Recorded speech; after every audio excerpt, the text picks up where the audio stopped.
time we didn't have a health reform bill in the nation's capital.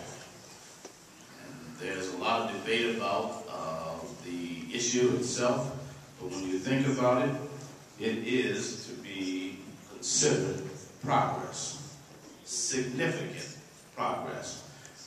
And as one who understands the business of ethics, as one who understands the business of public policy, as one who understands the business of activism and public service, none of what we do in terms of advancing our efforts can be defined as perfect or complete.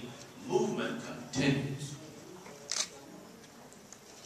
And so those who have some reservations about the efficacy of the Health Reform Act itself, let me just simply say, you ought to think about what it means then to have expanded coverage for early retirees.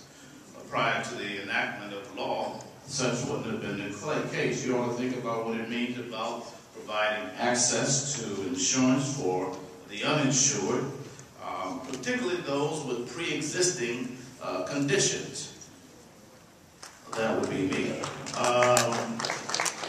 That's right, if you have a pre-existing condition, you ought to clap your hands, because this means you will be able to be covered. And then I think if you have youngsters who you're just trying to move along the track, who have graduated from high school and maybe beyond that, and still need to be covered up until the time they're 26 years old, they are to benefit from it. This is the population who gets into most trouble because of the fact that they have a lack of access to care.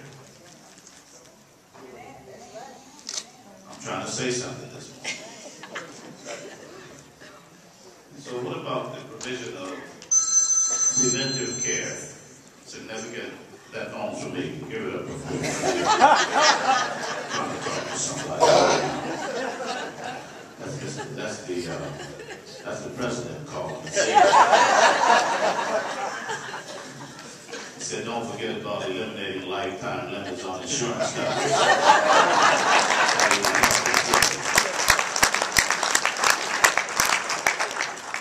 And so I think we ought not be confused for one moment.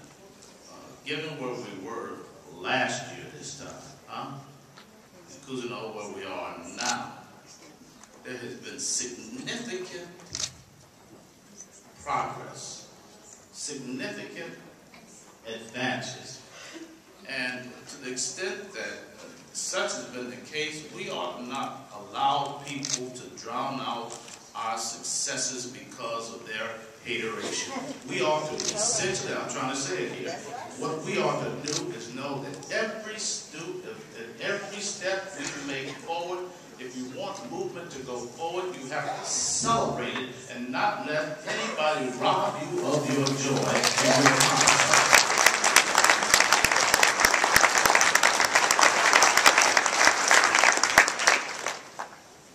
The Universal Declaration of Human Rights is important. You can't deny any of that. If you let it be known, people will get carried away and try to say that we're not making any progress in the county of Los Angeles. They'll cause you to forget that in 2 years, around December of 2012, we will open a new hospital called the Martin Luther King Hospital.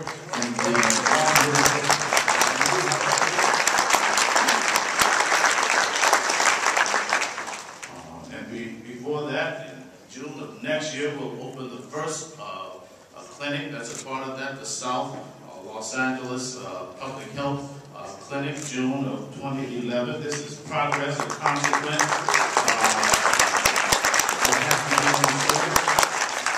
We'll move beyond that to deal with the issue of Harvard UCLA Medical Center. At that medical center, you'll have a brand new emergency suite, some $322 million investment. Don't let anybody tell you that we aren't building and that the movement that we should be a part of recognizes progress so that we can build on it. It doesn't mean that we stop when we accomplish that which we do, because more needs to be done. But the bottom line is we've got to keep movement happening.